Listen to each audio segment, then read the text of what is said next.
Friends, इस video को अंत तक देखें क्योंकि इस वीडियो के अंत में आपसे एक सवाल पूछा गया है और उस सारे सवाल को आप पढ़ चुके हैं पहले, और तो उसका जवाब आपको देना है कमेंट बॉक्स में लिख करके।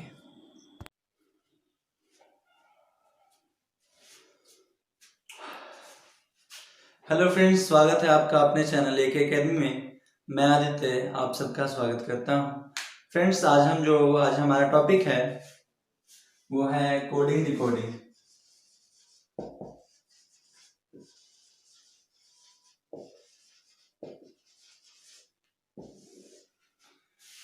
कोडिंग डिकोडिंग हम पढ़ने वाले हैं और ये आर्मी स्पेशल बैच है।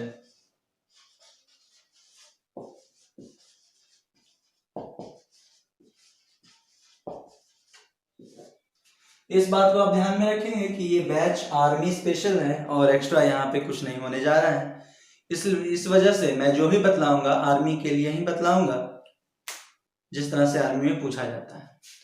तो मैं बतला दूं कि आज हमारा टॉपिक कोडिंग डिकोडिंग है और कोडिंग डिकोडिंग को बेसिक से हम लोग जो जहाँ से कोडिंग डिकोडिंग की शुरुआत होती है, आज फिर से इस वीडियो में हम ये लास्ट बार है जब मैं बतलाने जा रहा हूँ, क्योंकि जब मैंने पिछली वीडियो में बतलाया था उस वक्त मेरे पास बोर्ड नहीं था जिस पे ठीक से दिख सके, पर अब मेरे पास बोर्ड उपलब्ध है जिसमें कि आपको अच्छी तरह से मैं बतला सकता हूँ कि कोडिंग डिकोडिंग किस तरह से सॉल्व किया जाता है या फिर कोडिंग डिकोडिंग की क्या क्या एप्लीकेशंस इस पे लागू किए जाते हैं। तो चलिए ठीक है। और फ्रेंड्स, एक बात मैं और कहना चाहूँगा कि आप लोग वीडियो में अगर आप लोग आर्मी की तैयारी कर रहे हैं, एक्चुअल में आपको आर्मी की नौकरी चाहिए, तो आपको इस सेशन को इस AK अकेडमी चैनल में रेगुलर रहना पड़ेगा।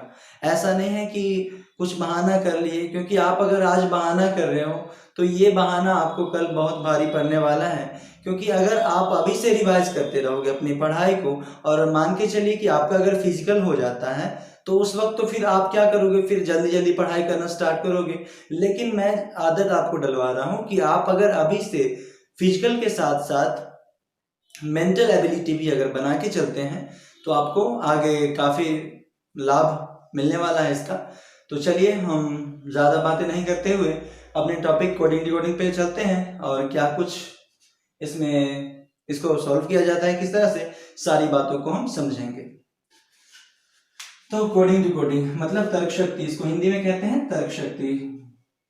रीजनिंग के तहत RESO रीजनिंग के अंतर्गत हमें ये कोडिंग डिकोडिंग टॉपिक पढ़ना पड़ता है। रीजनिंग का मतलब होता है तर्क शक्ति, तर्क शक्ति। फ्रेंड्स, रीजनिंग का मतलब होता है तर्क शक्ति, यहाँ पे मैंने लिख दिया है। और इसी तर्क शक्ति यानी कि रीजनिंग के अंतर्गत आज जो हमारा टॉपिक है वो है कोडिंग डिकोडिंग। ये कोडिंग डिकोडिंग जो हमारे A से Z तक में जितने अल्फाबेट होते हैं ये उसी के ऊपर डिपेंड होते हैं, पूर्णतः डिपेंड उसी के ऊपर होते हैं। और इन्हीं के शब्दों के साथ एक तरह से आप कह सकते हैं कि खेलना होता है हमें, गेम है, शब्दों का गेम, यही तो कोडिंग डिकोडिंग है। चलिए हम देखते हैं, पहले हम लिखते हैं क्या, A से Z तक लिख लेते हैं।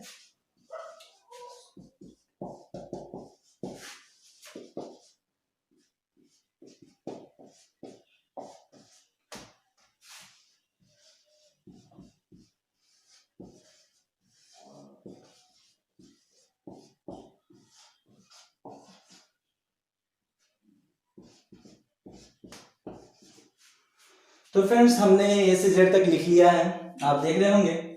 और अब हमें क्या करना है, इन सारे अल्फाबेट के ये जो A से Z तक जो अल्फाबेट है सबका हम क्या करेंगे कि डिजिट लिख देंगे कि ये कितने नंबर पे कौन सा डिजिट ये अल्फाबेट आ रहा है। जैसे कि 1 2 3 4 5 6 7 8 9 10 11 12 13 14 15 16 17 18 19 20 21 22 ये 23 24 25 और ये Z 26। तो फ्रेंड्स, जैसा कि आप लोग पहले से भी जानते होंगे कि हमारे A से Z तक में जो है 26 लेटर होते हैं, वो जो होते हैं वो मैंने यहाँ पे लिख दिया है। और अब हम क्या करेंगे कि इन सारे लेटर से जो है अब इस कोडिंग डिकोडिंग टॉपिक को हमें समझना है। तो फ्रेंड्स आपको क्या करना है कि इसमें जितने भी ये अल्फाबेट दिए गए हैं ए से जेड तक में, आपको इन सारे अल्फाबेट के प्लेस वैल्यू याद करने हैं। कहने का मतलब ये कि आपसे पहले ये समझना होगा कि क्यू कितने नंबर पे आता है। आपको अगर दिया जाएगा जैसे कोई ए पी क्यू आर, जैसे इस तरह से ये दिया हुआ है, आपको इसका वैल्यू मान के चलिए क्यू टी आर ऐसे बराबर में इक्वल में करके दे रखा है। आपको क्या करना है कि पहले इन सारे पहले आप क्या करोगे, आप इससे इसका रिलेशन देखने के लिए, क्योंकि इक्वल में है तो हम क्या करेंगे, पहले इसका सारा का प्लेस वैल्यू याद करेंगे। जैसे कहने का मतलब मुझे तो याद है ए का 1, पी का 16 होता है, क्यू 17, ये आर 18, ठीक है। तो जैसे डब्ल्यू अगर पूछे तो ये डब्ल्यू 23 होता है, एक्स पूछे 24, और एल पूछे तो 12 होता है, एम पूछे तो 13 होता है, ओ पूछे तो 15 हो रहा है। तो ये सभी सारे वैल्यू आपको याद करने होंगे। और ये याद कब होगा, आपको जो मैं प्रैक्टिस करवा रहा हूँ क्वेश्चन, सब सारे क्वेश्चन पे आपको, आप अगर ये कोडिंग डिकोडिंग बना रहे हैं तो आपको वीडियो केवल नहीं देखना है, आपको क्या करना है, कॉपी लेकर के जो भी पॉइंट मैं यहाँ पे बतला रहा हूँ या लिख रहा हूँ, आपको उन सारे पॉइंट को नोट डाउन करना है, अपने कॉपी में लिखना है। और लिखने के बाद जो सवाल मैं सॉल्यूशन जो सॉल्व करवाऊंगा, आपको उन सारे सवाल पे भी प्रैक्टिस करना है। कहने का मतलब जो सवाल मैं बोर्ड में बतला रहा हूँ, आप पहले उन सवालों को आंसर नहीं, आंसर आप उसको छुपा के रखिए, आंसर बाद में देखिएगा, लेकिन पहले यहाँ पे सवाल समझ लीजिए उन सारे सवालों को, और तब समझने के बाद आप एक बार खुद से उन सारे सवालों को सॉल्व करने की कोशिश करेंगे। तो चलिए, अब ये मेरे ख्याल से आपको, आप अगर उतारना चाहिए, स्क्रीनशॉट लेना चाहें तो इसका स्क्रीनशॉट ले सकते हैं। और एक बात और मैं याद दिलाना चाहूँ कि ये आर्मी स्पेशल बैच है, यहाँ एक्स्ट्रा और कुछ नहीं होने वाला है, और कुछ अभी हम बात नहीं करेंगे। जो भी बातें होंगी वो सारे आर्मी को देखते हुए, आर्मी के टॉपिक, आर्मी के सिलेबस को देखते हुए, तो आप इस पे ध्यान देंगे। और मुझे लगता है कि आप लोगों ने इसका स्क्रीनशॉट ले लिया होगा, तो अब इसे रब कर देते हैं, यानी कि मिटा देते हैं। चलिए,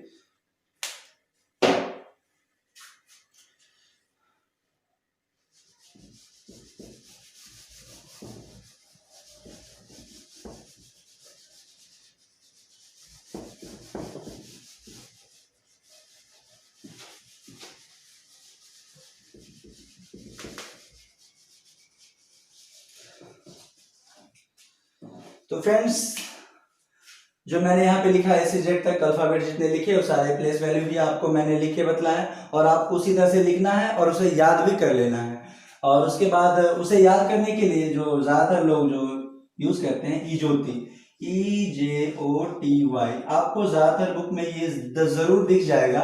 इस अल्फाबेट को याद रखने के लिए शॉर्टकट में, जैसे कि ई का प्लेस वैल्यू 5 होता है, जे का 10 होता है, O 15 होता है, T 20 होता है, और Y 26 यानी 26 होता है। तो आपको इसको भी याद रखना है। अगर आप इसको याद रखते हैं, इस चार्ट को, तो आप आसानी से देख सकते हैं कि अगर ये E 5 पे आ रहा है तो इसके पहले क्या आएगा, D आएगा। इसके पहले J के पहले क्या आ रहा है, K आ रहा है, K सॉरी 10 है ना, ये I आएगा इसके नीचे। यानी कि इस तरह से आप देख सकते हैं कि 10 से नीचे अगर जा रहे हैं तो हमारा I आ रहा है, या फिर O 15 पे आ रहा है तो 15 के बाद 16 पढ़ते हैं तो 16 पे Q, O P Q, इस तरह से Q, यानी Q 17 पे आता है, 17 पे Q आता है। तो इस तरह से आप वैसे मैं आपको एक बात बतला दूं कि ये सारी बातें फिजूल की हैं, केवल मेहनत करवाने के लिए। आपको जो क्वेश्चन मैं बतलाऊंगा, अभी बतलाने वाला हूं, वो सारे क्वेश्चन पे आप प्रैक्टिस कीजिए। बस आपको ये कुछ याद करने रखने की कोई जरूरत ही नहीं है। आपको जो मैं क्वेश्चन अभी करवाने वाला हूं, केवल उस क्वेश्चन पे प्रैक्टिस करना है। और अगर ये प्लेस वैल्यू याद नहीं होता है तो आप उसको एक पेज में लिख लीजिए और उस पेज को सामने रखिए, ताकि आपको याद रहे, ध्यान में सामने रहे कि हाँ 10 जे 10वें नंबर पे आता है, T 20वें नंबर पे आता है। आप इस तरह से उस क्वेश्चन में प्रैक्टिस करोगे, और उस क्वेश्चन को लिखते समय जैसे कि MKY लिखा हुआ है तो बराबर में यानी इक्वल में कुछ लिखा हुआ है QRZ X लिख दिया। तो आपको क्या करना है कि ये जो क्वेश्चन सॉल्व करते वक्त क्या करना है कि ये जो M लिखा हुआ है, इस M को सॉल्व करने से पहले, इस क्वेश्चन को सॉल्व करने से पहले, इस M के नीचे इसका प्लेस वैल्यू लिखिए। हर हर एक क्वेश्चन पे आपको ऐसा करना है। तो आपको देखिए कि ये सारे क्वेश्चन जो इसमें मैंने सॉल्व करवाए हैं, ये सारे क्वेश्चन ये अल्फाबेट के जितने भी प्लेस वैल्यू दिए गए हैं, जो कि मैंने कहा कि आपको याद करना पड़ेगा या फिर ये आपको फॉर्मूला ही रखना पड़ेगा, वो इस सब को कोई जरूरत ही नहीं पड़ेगी। इस सब की आपको यही देखना है कि ये यहाँ पे m है तो m 13 लिख लिए, k है k 11 लिख लिए, y है y है हाँ y, उसके बाद या फिर ये q है 17 हो गया, और 18 ये x 24। तो इस तरह से आपको हर एक क्वेश्चन पे सॉल्व करने से पहले उसका जो प्लेस वैल्यू होता है कि हाँ कौन से अल्फाबेट कितने नंबर पे है, उसको हर एक क्वेश्चन में आपको लिखना है। अगर आप ऐसा करते हैं तो आपको ये A से Z तक में जो जितना प्लेस वैल्यू लिखा हुआ है A से Z तक में कि Q कितने स्थान पे है, R कितने स्थान पे है, T कितने स्थान पे है, ये सारे याद करने रटने की कोई जरूरत नहीं है। वैसे ये रटने वाली चीज भी नहीं है, आपको प्रैक्टिस करना है क्वेश्चन पे। आप अगर क्वेश्चन पे प्रैक्टिस करते हो तो आपको सारे अल्फाबेट खुद ब खुद याद हो जाएंगे। तो फ्रेंड्स बगैर देरी किए हुए अब हम अपने क्वेश्चन पे आते हैं, और क्वेश्चन जो बुक है मेरे पास मैं उसी बुक से पढ़ाने वाला हूँ।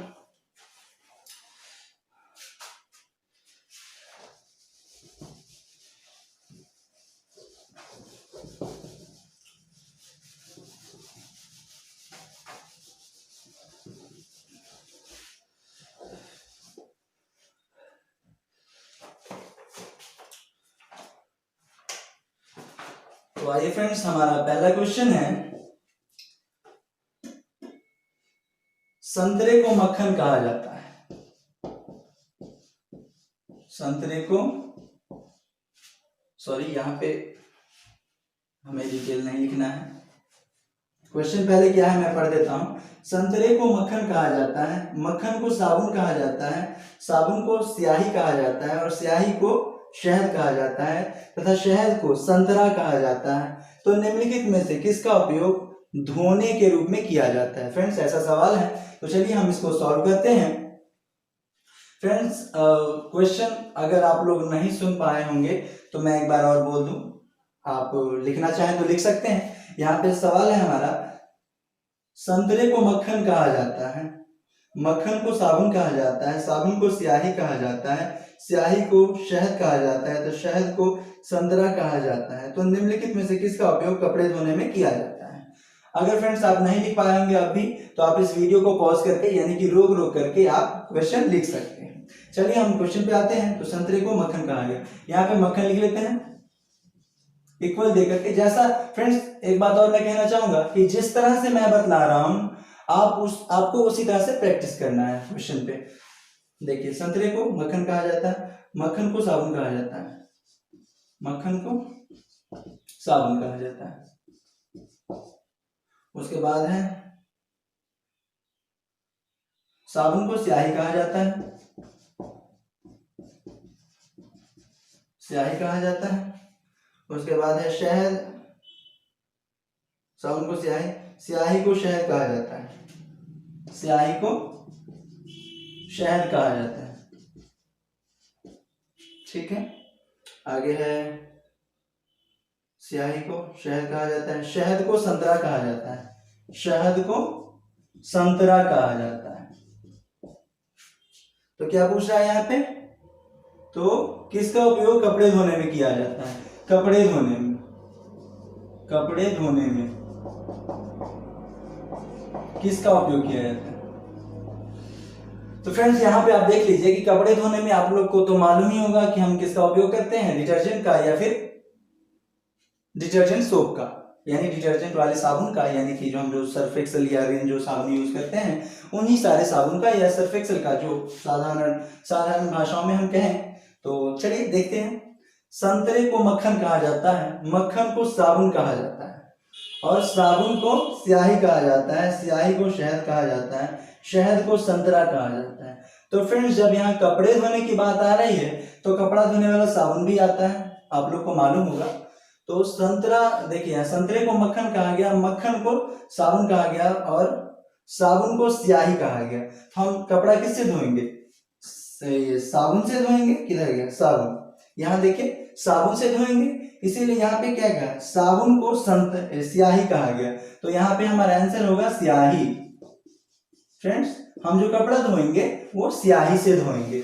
इस क्वेश्चन के अकॉर्डिंग, ऐसा नहीं है कि स्याही से कपड़ा धुलता है, मुझे रीजनिंग बनाना है, इसीलिए रीजनिंग में जो सवाल हमको दिया जाएगा हम उस तरह से इसका आंसर देते हैं। तो चलिए फ्रेंड्स, ये क्वेश्चन अगर आप समझ गए होंगे तो ठीक है, और नहीं समझे तो इसका स्क्रीनशॉट ले लीजिए। चलिए हम नेक्स्ट क्वेश्चन पे आते हैं।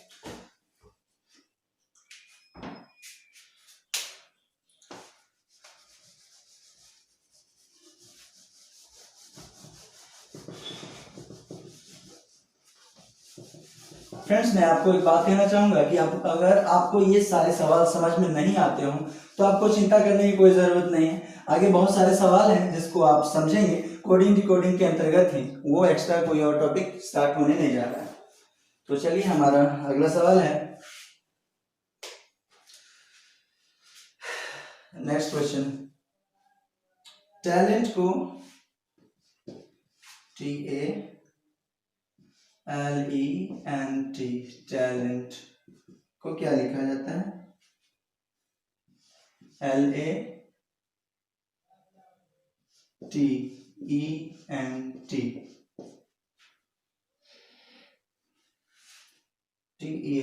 ठीक है। उसके बाद क्या पूछ रहा है? EXOTIC। फ्रेंड्स, हमें ये टैलेंट का कोड यहाँ पे दिया गया है, टैलेंट का LATENT, यहाँ पे टैलेंट का कोड दिया गया, यानी कि टैलेंट को हम इस तरह से लिख सकते हैं। तो हमें ये जो EXOTIC ये दिया गया है वर्ड, हम इसको किस तरह से लिख सकते हैं? तो फ्रेंड्स, आप पहले मैंने आपको बतलाया, अभी मैंने आपको बतलाया है कि आप सारे क्वेश्चन पे क्या करेंगे, यहाँ पे सबका प्लेस वैल्यू लिखेंगे, जैसे कि मैं आपको लिख के बतला रहा हूँ। जैसे T है तो T को 20 लिखेंगे, A 1 होगा, L 12 होगा, E 5वें नंबर पे होगा, 14 नंबर पे N होगा और T 20वें नंबर पे होगा।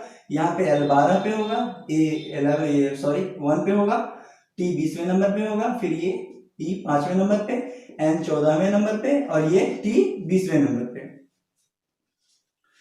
तो फ्रेंड्स, और यहाँ पे भी चलिए हम इसमें भी कर लेते हैं, कोई दिक्कत नहीं है। यहाँ पे E देखिए 5वें नंबर पे, ये 24वें नंबर पे, ये O 15वें नंबर पे, T 20वें नंबर पे है और I 9वें नंबर पे, C 30वें नंबर पे है। तो EXOTIC। चलिए हम देखते हैं पहला सवाल को किस तरह से सॉल्व किया गया। फ्रेंड्स, आपको जब भी एक सॉल्यूशन, आपको जब भी कोडिंग डिकोडिंग दिया रहेगा उसमें आपको एक सॉल्यूशन दिया जाएगा, एक सरल करके आपको एग्जाम्पल के तौर पे दिया हुआ रहता है, और उसी के अकॉर्डिंग, उसी के अनुसार आपको अगला सवाल, यानी कि अगला सवाल जो पूछा जाता है इसी के अकॉर्डिंग पूछा जाता है। जैसा कि इसको सॉल्व किया गया है, आपको इसे भी उसी तरह से सॉल्व करना होता है कोडिंग डिकोडिंग के अंतर्गत। तो चलिए देखते हैं, यहाँ पे देखिए 20 है, फिर यहाँ 12 हो गया, यानी कि 8 माइनस हो रहा है, -8 हो रहा है। चलिए -8 करते हैं, -8। उसके बाद यहाँ 1 है, फिर यहाँ पे 1 आ गया, तो यहाँ क्या 0 माइनस हुआ, कुछ हुआ ही नहीं। यहाँ पे फिर L है, 12वें नंबर पे L, यहाँ पे फिर ये देख लीजिए 20 हो गया, तो T कोई रिलेशन यहाँ आप देख सकते हैं। यहाँ पे फिर ये 12 है, फिर 8 माइनस हो गया। चलिए ठीक है, आगे देखते हैं। 5वें नंबर पे है, तो यहाँ पे भी 5वें नंबर पे है, यानी कि 0 माइनस। उसके बाद फिर यहाँ पे देखते हैं, ये N 14वें नंबर पे है, N 14वें नंबर पे है, कोई माइनस नहीं, मतलब कि 0। अब आगे देखते हैं, ये T 20वें नंबर पे है, तो ये यहाँ पे देख लीजिए, ये भी T 20वें नंबर पे है। तो फ्रेंड्स, इस तरह से तो कोई रिलेशन ही नहीं बनता है। यहाँ -8, फिर ये 0, फिर -8, 000, ऐसा कोई रिलेशन है ही नहीं, होता ही नहीं है। तो चलिए हम किसी और तरीके से इसको देखते हैं। इस तरह से तो नहीं हुआ प्लस माइनस करके, तो हम मल्टीप्लाई करके देख सकते हैं। पहले इसको सारे तरीके से हमें देखना होता है कोडिंग डिकोडिंग बनाते वक्त। पहले हमें माइनस प्लस करके देखना होता है, फिर डिवाइड करके, फिर मल्टीप्लाई करके। तो चलिए मैंने माइनस प्लस देख लिया, उसके बाद आगे हम देखते हैं। अब इसको मल्टीप्लाई, जैसे कि 20 गुना 40, नहीं ऐसा कुछ नहीं होने जा रहा है। चलिए हम इसको मल्टीप्लाई भी नहीं कर सकते, करेंगे तो ये ज़्यादा बड़ी संख्या आ जाएगी। जैसे कि हम 2 से मल्टीप्लाई करते हैं तो क्या हो रहा है, यहाँ से 40 हो रहा है, या 1 से करते हैं यानी कि यहाँ पे 20 हो रहा है, तो ऐसा कुछ रिलेशन ही नहीं बन रहा है। तो हम क्या करेंगे, इसको जो करेंगे सॉल्व, ये यहाँ पे देख लीजिए, हम लिखते हैं इसको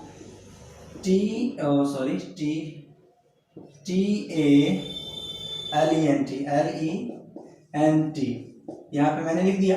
और यहाँ पे फ्रेंड्स आप देख रहे होंगे कि TENT, यहाँ पे जो है ENT, यहाँ देख लीजिए ENT, ये 3 लेटर लास्ट वाले यहाँ पे देख लीजिए ENT, यहाँ पे भी है ENT। तो आप क्या करेंगे, ENT ऐसे ही रहने दिए, ENT, ठीक है। उसके बाद आप फ्रेंड्स यहाँ पे आगे वाले 3 लेटर को देखिए, TAL, तो क्या है LAT, तो LAT यानी कि उल्टा लिख दिया गया है। तो यहाँ पे TAL है तो LAT यानी कि LAT। फ्रेंड्स अब आप देखिएगा कि सेम है कि नहीं, LAT ENT। तो इस तरह से हम सवाल को सॉल्व कर सकते। फ्रेंड्स माफ़ कीजिएगा, मैं और क्वेश्चन नहीं करवा सका क्योंकि ये वीडियो ज़्यादा लंबा हो जाता। हम और बाकी क्वेश्चन की प्रैक्टिस अगले वीडियो में करेंगे।